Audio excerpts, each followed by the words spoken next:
Hizi ni video kadhaa za kuogopesha ambazo zitakushangaza kwelikweli. Inasemekana ya kwamba kwenye huu ulimwengu ambao tunaishi kuna viumbe wanaoitwa shapeshifter ambao ni watu maarufu kwelikweli. Hawa ni Freemason ama Illuminati ambao waliletwa katika hii dunia kwa njia ya mwanadamu. Na ni watu maarufu kwelikweli, ni watu ambao ni influencer. Na ndio maana matukio yao mengi yanakuwa ya ajabu ajabu, wanafanya matendo ambayo ni ya kushangaza. Ukiangalia vizuri hii video, utagundua kuna ambao wanabadilika macho. Ukija kumwangalia Joe Biden, akigusa ngozi yake ni kama ni ngozi ya mtu aliyekufa ama ni ngozi ambayo imeoza. Ukiangalia wapo watu wengi maarufu kwenye hii video ambayo itakushangaza sana. Na hao inasemekana ya kwamba ni reptiles, yani ni jamii fulani hivi ya mijusi ambao ni binadamu wanaotoka katika sayari za nje ya dunia. Yani ni sayari tofauti na dunia. Hawa viumbe wapo katika hii dunia tunaishi nao, lakini kuwafahamu ni ngumu sana. Baadhi ya matukio yanathibitisha uwepo wa hawa viumbe ambao ni shapeshifters, na miongoni mwa matukio ambayo yanathibitisha hilo ni hii video.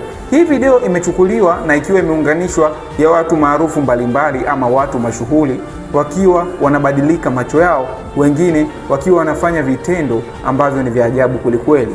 Na hivi vitendo inasemekana ya kwamba vinafanywa na viumbe ambao wapo nje ya dunia. Iangalie hii video vizuri, utagundua kwamba kuna watu wanabadilika macho yao kama vile ambavyo tunaona mijusi ama viumbe aina ya reptilia wanavyokuwa macho yao. Angalia vizuri halafu tuweka maoni yako. Wewe unaamini ya kwamba viumbe kama hawa alien wapo ama hawapo, ama viumbe kama hawa shapeshifter ambao wanabadilika kutoka katika ubinadamu na kwenda katika mijusi, watu hawa wapo ama ni propaganda tu? Mimi kwa upande wangu naweza nikakubaliana nao kwa sababu ya ushahidi ambao wanauleta siku hadi siku. See you next time. My name is Kalesa Star. Una maoni gani kuhusiana na tukio hili ama kuhusiana na simulizi hii? Huyu jamaa baada ya muda mrefu sana aliambiwa na mpenzi wake ya kwamba ana mimba yake. Kwa mara ya kwanza leo hii anakuja kukutana naye bwana. Wakati amekuja kukutana naye anataka kumfanyia surprise. Kumbe huyu mwanamke hakuwa na mimba, lakini alikuwa ameweka puto ambao liko katika tumbo lake ambalo anasingizia kwamba ni mimba.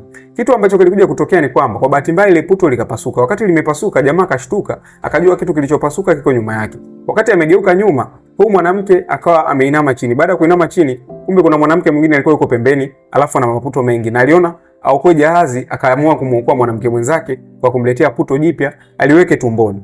Baada ya kukamilisha kufanya hivyo, yule jamaa ambaye alikuwa ndio mwanaume akawa amegeuka tena kuangalia shida ilikuwa ni nini. Alishindwa kuelewa ni kitu gani ambacho kilikuwa kinaendelea na ni kitu gani ambacho kilikuwa kimepasuka. Hakuelewa kabisa.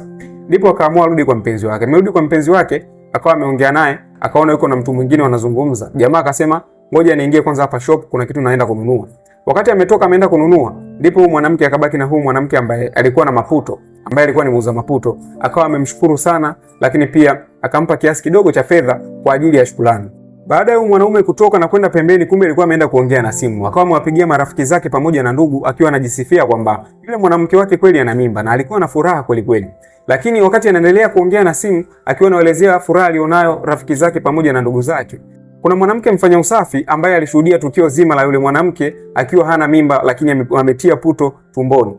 Huyu mwanamke kutokana na hali ya umbea ambayo alikuwa nayo na vile pengine alikuwa amependa kumsanua huyu mwanaume, ama tuseme alikuwa amechukia kile ambacho amekifanya mwanamke mwenzake, akaja kumchana ukweli huyu mwamba na kumwambia kwamba yule mwanamke ambaye upo naye ama yule mchumba ambaye upo naye, yule mwanamke hana mimba na lile sio mimba, ile ni puto ambalo ameliweka tumboni. Na hapa ndipo akawa amemuelezea jamaa. Baada ya kumuelezea ukweli kamili, huyu jamaa akawa ameshtuka kweli kweli na akataka kwenda kujiridhisha. Unahisi ni nini ambacho kitakwenda kumtokea huyu mwanamke ambaye ni muongo, amemsingizia jamaa mimba wakati hana mimba, anaweka puto? Weka maoni yako hapo chini. See you next time. My name is Kalesa Star. Hakikisha umenifollow ili kupata sehemu ya pili. Hii ni kama love story, lakini mwisho wa siku iligeuka kuwa majanga. Huyu bwana mkubwa, video inaanzia hapa ambapo unaona wapo kwenye basi, lakini basi lilikuwa likiyumba kidogo, anakuwa kama anamgusa hivi. Yaani kama wanabambiana hivi, inatokea shoti na kupelekea hisia zao kupanda kweli kweli. Nadhani hii sio ngeni kwa wakazi wa Dar es Salaam, jinsi ambavyo huwa tunapanda kwenye daladala. Na hili sio tukio la kushangaza kuona watu wanabambiana, mwisho wa siku hisia zinapanda. Lakini bwana mkubwa akawa amenugewa kweli kweli. Safari wakati inaendelea, huyu mwanamke baadaye akawa amemgeukia mwamba. Wakawa kama wanaendelea tena kugusana hivyo hivyo. Lakini mwisho wa siku Huyu mwanamke akawa amefika kwenye kituo ambacho anatakiwa kushuka na aendelee na safari zake, lakini kwa sababu mwamba alikuwa tayari ameshaingiwa na tamaa na hisia kweli kweli, ikabidi naye ashuke amfuate huyu mwanamke huko ambako anaelekea. Baada ya kushuka, akamkuta huyu mwanamke akiwa amekaa katika hilo daraja. Baada ya kumfuata yule mwanamke, hajaongea naye hata kitu chochote. Yule mwanamke akawa ameinuka na kuondoka, akawa anaelekea kule ambako alikuwa anaelekea yeye kama hivi. Bwana mkubwa, kutokana na hisia zinamsukuma na tamaa ambayo alikuwa nayo tayari katika kichwa chake, ikabidi amfuate huyu mwanamke. Wakati anamfuata huyu mwanamke, akamkuta huyu mwanamke yuko anaongea na huyo bwana mkubwa ambaye ni kama kibabu fulani hivi. Wakati anapiga naye story, ilikuwa kama kuna kaugomvi fulani hivi. Bwana mkubwa akasogea, anataka ajue ni kipi kinaendelea. Yule mwanamke akachana na huyo kibabu, akaondoka, akapandisha ngazi na kuelekea kusikojulikana. Bwana mkubwa kutokana na tamaa akaamua amfuate huyu mwanamke, lakini kabla hajamfuata, huyu mzee ambaye alikuwa anagombana na huyu mwanamke akamkataza, akamwambia usimfuate huyo mwanamke, huko unakoenda sio salama. Lakini jamaa akaendelea kuleta tamaa. Vipi, unahisi nini kitamkuta bwana mkubwa? Hakikisha umenifollow ili kupata sehemu inayofuata. See you next time, ni Musically Star.